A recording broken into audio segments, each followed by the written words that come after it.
eh, kita menjadi penasaran Ustadz, bagaimana kemudian konsep kurikulum dari Al-Matira ini Ustadz. Pada segmen sebelumnya juga Al-Matira ini menjadi pesantren yang menaungi unit-unit pendidikan di bawahnya, dan kita sudah punya MTS, SMP, MA, dan SMK. Kira-kira bagaimana Ustadz? Bahwa kurikulum kita ini kan kita breakdown ya, kita turunkan dari visi dan misi kita. Karena tidak mungkin visi misi itu berdiri sendiri. Kemudian kurikulumnya berdiri sendiri, ini nggak match gitu. Jadi kita memang breakdown kurikulum ini dari visi dan misi. Nah, kurikulum ini kita konsepkan dengan kurikulum yang terintegrasi. Maksudnya adalah kurikulum ini terintegrasi antara nilai-nilai duniawi dan ukhrawi. Jadi semua kita memahami dan kita pahamkan bahwa yang namanya kurikulum itu adalah apa saja yang dilihat, didengar, dirasakan oleh santri, itu adalah kurikulum di sini, di pesantren kita ini.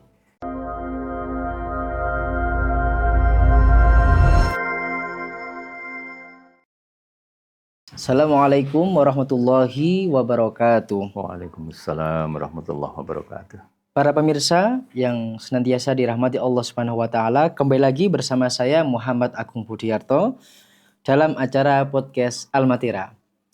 Pada sesi kali ini kita akan melanjutkan perbincangan kita dengan Al-Ustadz Ma'mun Pitoyo selaku Wakil Mudir Kurikulum Kepesantrenan dari Pondok Pesantren Al-Matira. Ustadz, masih semangat Ustadz ya? Selalu semangat insya Allah. Alhamdulillah. Ustadz, tadi sudah pada segmen sebelumnya Ustadz telah menguraikan penjelasan bagaimana tujuan dari pesantren Al-Matira ini ingin melahirkan tamatan yang pertama berakidah benar dan lurus ya. Karena mungkin kita banyak sekali mungkin ketika di tingkat perguruan tinggi banyak sekali pemikiran sehingga banyak pemikiran itu yang sampai mencerabut pokok dari akidah mereka. Sehingga kita mengkhawatirkan itu kita bekali ketika di pondok di sini, gitu. Betul ya. Yang kedua, bagaimana Al-Matira berkomitmen untuk melahirkan tamatan yang berakhlak mulia. Ya, betul. Kita tahu bahwasanya kunci dari peradaban satu bangsa itu adalah dari pendidikannya, tapi juga saat ini itu pendidikan sering menjadi dikambing hitamkan karena justru yang menjadi pelaku tindak kriminal di negara kita itu justru dari mereka-mereka yang berpendidikan dan berpangkat gitu Ustadz ya. Dan selanjutnya adalah bagaimana alumni Al-Matira itu harus beribadah yang benar sesuai dengan tuntunan dari Allah dan Rasulnya. Betul ya. Kita menjadi penasaran Ustadz, bagaimana kemudian konsep kurikulum dari Al-Matira ini Ustadz. Pada segmen sebelumnya juga Al-Matira ini menjadi pesantren yang menaungi unit-unit pendidikan di bawahnya, dan kita sudah punya MTS, SMP, MA, dan SMK. Kira-kira bagaimana Ustadz konsep kurikulum dari Al-Matira ini Ustadz? Ya, baik. Jadi bahwa kurikulum kita ini kan kita breakdown ya, kita turunkan dari visi dan misi kita. Karena tidak mungkin visi misi itu berdiri sendiri. Kemudian kurikulumnya berdiri sendiri, ini nggak match gitu. Jadi kita memang breakdown kurikulum ini dari visi dan misi. Nah, kurikulum ini kita konsepkan dengan kurikulum yang terintegrasi. Maksudnya adalah kurikulum ini terintegrasi antara nilai-nilai duniawi dan ukhrawi. Jadi semua kita memahami dan kita pahamkan bahwa yang namanya kurikulum itu adalah apa saja yang dilihat, didengar, dirasakan oleh santri, itu adalah kurikulum di sini, di pesantren kita ini. Sehingga taman itu adalah kurikulum, tembok adalah kurikulum, masjid kurikulum, pengajian kurikulum, muhadharah kurikulum, tampilan guru juga kurikulum. Semua itu apa yang dilihat, yang didengar, yang dirasakan oleh santri adalah kurikulum. Dari sana maka kemudian kurikulum ini kita konsep betul-betul terintegrasi antara duniawi dan ukhrawi. Itu yang pertama. Yang kedua, kurikulum ini juga terintegrasi antara kurikulum yang sifatnya itu adalah dari kurikulum Kemenak, dari kurikulum yang kita ambil dari Kementerian Pendidikan dan Kebudayaan, dan kurikulum kepesantrenan. Ya, tiga-tiganya kita gabung dalam satu struktur kurikulum, sehingga mata pelajarannya memang lebih banyak anak-anak itu mendapatkan daripada sekolah-sekolah yang lain. Mengapa demikian? Ya karena kita ingin anak-anak ini secara sah, legitimate, punya ijazah dari negara. Punya yang SMP misalnya ya memang ada kurikulum dari Kementerian Pendidikan Kebudayaan. Yang madrasah punya kurikulum juga dari Kementerian Agama. Tetapi karena ini kita pesantren, maka nilai-nilai dan mata pelajaran kepesantrenan pun kita masukkan. Gitu. Sehingga pengertian terintegrasi yang kedua ini adalah mengintegrasikan tiga-tiganya ini dalam satu struktur kurikulum pondok pesantren. Kemudian yang ketiga bahwa kurikulum ini kita jadikan terintegrasi itu adalah bahwa kita melihat mata pelajaran kepesantrenan, nilai-nilai Islam itu terintegrasi betul dalam mata pelajaran umum. Saya ambil contoh misalnya begini, mata pelajaran biologi. Ya, mata pelajaran biologi tentang proses kejadian manusia. Nah, itu mesti kita kaitkan pula dengan bagaimana Islam membicarakan tentang proses kejadian manusia, misalnya semacam itu.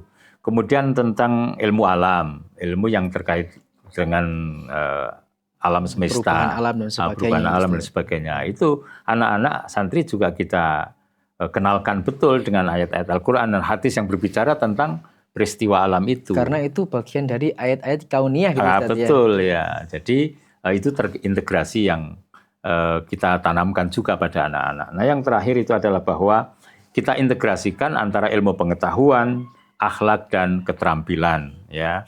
Itu sehingga kita mengenal dengan integrated curriculum, itu ya, kurikulum yang terintegrasi.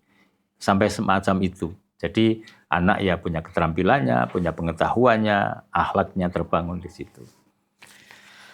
Jadi menurut apa yang telah Ustadz sampaikan berkaitan dengan kurikulum itu ternyata ada dua sudut pandang konsep kurikulum integrasi dari Al-Matirah, Ustadz. Yang pertama adalah kurikulum yang itu kita ingin memberikan bekal juga untuk dunia dan juga untuk akhirat. Betul ya. Mungkin sebelum ke pertanyaan selanjutnya, Ustadz. Betul ya. Mungkin saya juga pernah ya mendengarkan beberapa ceramah gitu, Ustadz ya. Mungkin pernyataan seperti ini, ngapain belajar ilmu biologi, ngapain belajar ilmu matematika, kan itu besok nggak akan ditanya di alam kubur dan sebagainya, Ustadz. Jadi seakan-akan ya mungkin pertama mendikotomikan ilmu, seakan-akan ini ilmu Islam, ini yang penting ilmu, ini ilmu yang bukan Islam atau ilmu yang disebut dengan ilmu umum gitu, Ustadz. Jadi seakan-akan mengenyampingkan gitu saja. Jadi nggak penting. Yang penting ngaji dan sebagainya. Saya kira di Al-Matirah tidak seperti itu, Ustaz, ya, dengan penjelasan yang begitu jelas tentang kurikulum, Ustaz, ya. Ya, tidak demikian ya. Jadi kita tidak mendikotomikan itu bahwa memang ilmu agama itu mendasari dan amat penting. Memang kita tanamkan.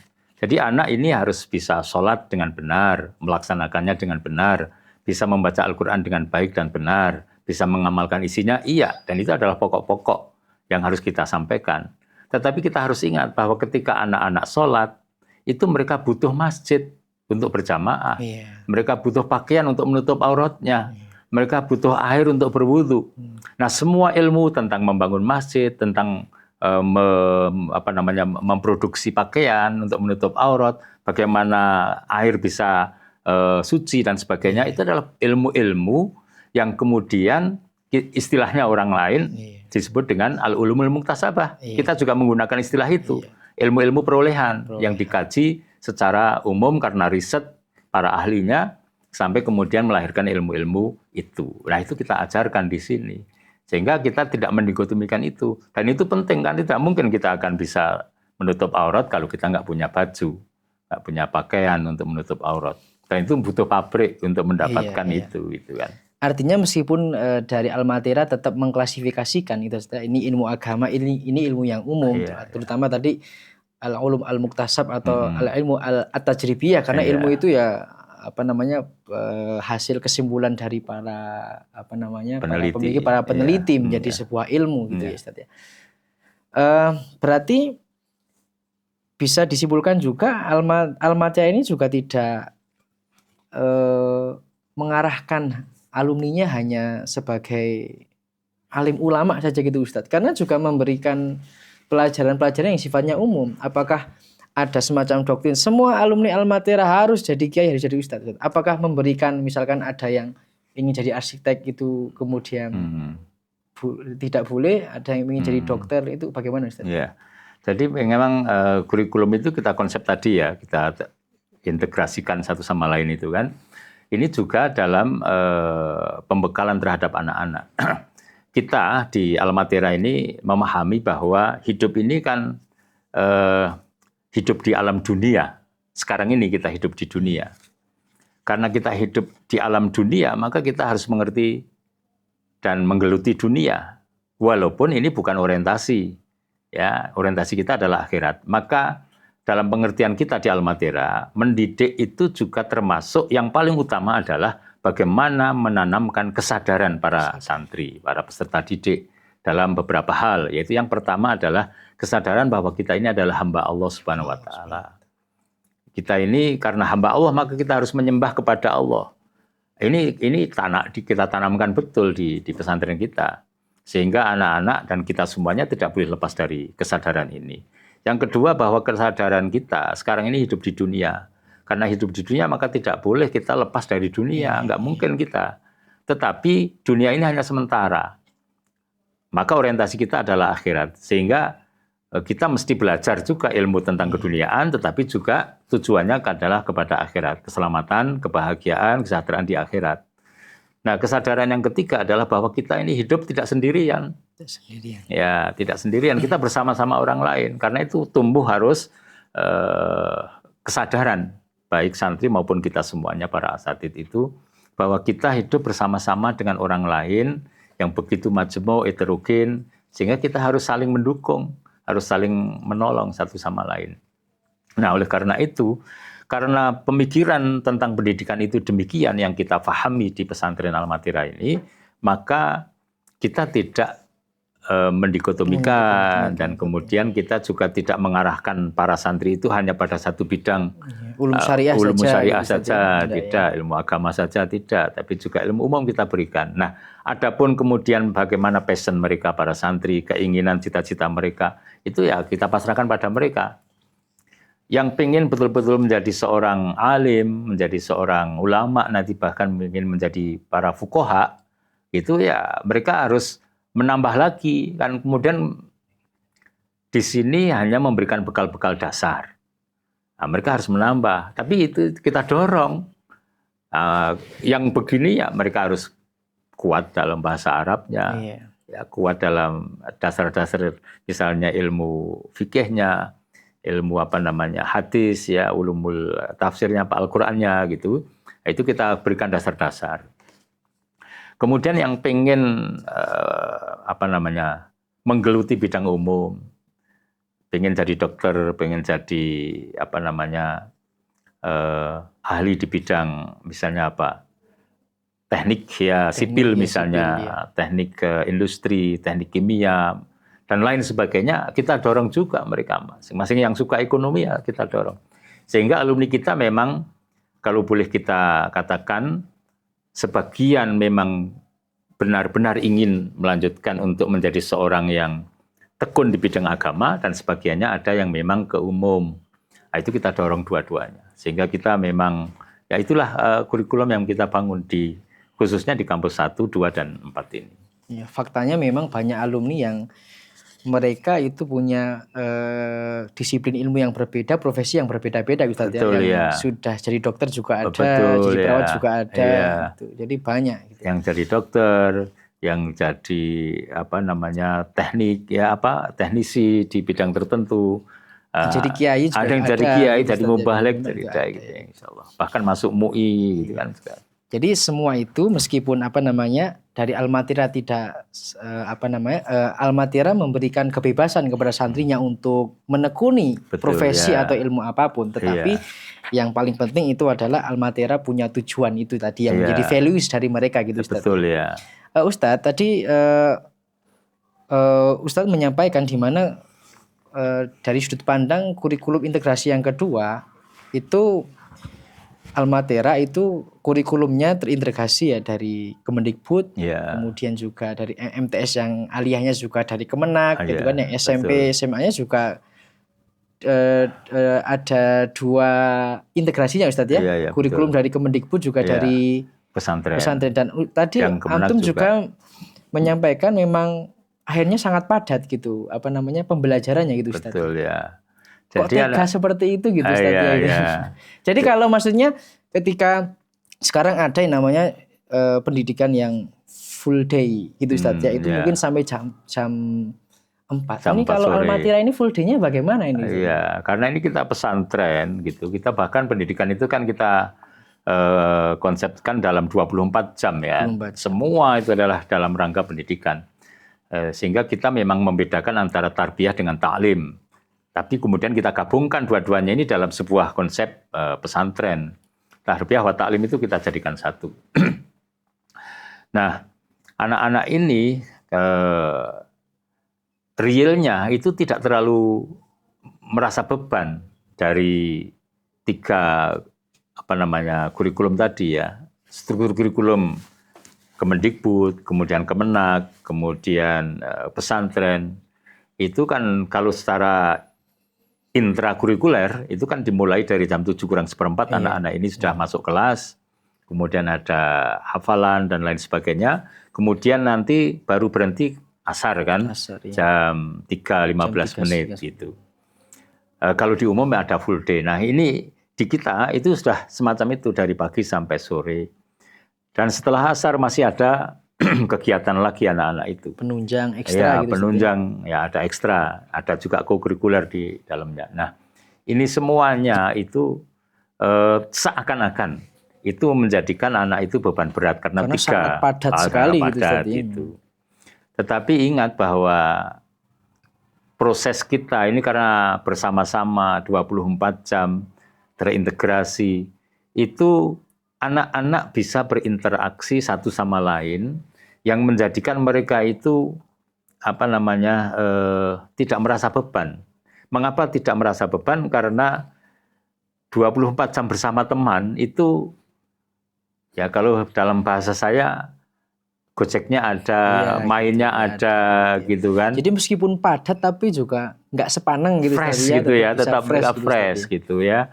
Bayangkan kalau belajar terus saja tentu capek ya, penat ya. Tetapi mereka itu tidak penat karena karena jadi kayak keluarga gitu loh. Kayak kita di rumah gitu lah. Hakikatnya kita di rumah kan juga belajar. Ya, misalnya anak yang di sekolah tidak di pesantren. Pagi berangkat sekolah, sore pulang sekolah. Di rumah itu kan juga kadang-kadang masih buka buku, ya kan? Mengapa kita tidak mengatakan apa tidak beban itu gitu kan? Nah, tentu karena kemudian ada waktu-waktu mereka bermain. Nah, di kita pun juga demikian. Mereka dari waktu istirahat, start istirahat itu mereka bisa bermain bersama. Justru karena sudah satu keluarga itu menjadi permainannya menjadi semakin baik. Itulah yang membuat fresh ya, membuat senang anak-anak itu. Artinya mungkin sebenarnya secara fisik mungkin bisa dikatakan capek, cuman karena yaumiyahnya, biahnya, kemudian mudah berinteraksi dengan teman-teman yang lain, itu akhirnya itu yang menambah energi mereka gitu, Ustadz. Betul ya. Dan saya kira dulu saya pun membedakan, Ustadz ya. Ketika saya dulu jadi santri itu memang ya memang benar-benar sampai malam itu juga masih fresh gitu, Ustadz. Beda memang kalau sekarang gitu, Ustadz ya, sampai malam tuh bisa sudah ngantuk gitu ya. Mungkin karena sudah berumur, Ustadz ya, ini. Di samping bisa berumur itu karena begini, kalau pandangan kita dan kita mestinya sama ini ya. Ketika orang berinteraksi dengan orang lain dalam keadaan mungkin ada bergurau ya, ada kesinambungan dan kesepakatan yang sama, itu membuat kita ini kan tidak merasa penat.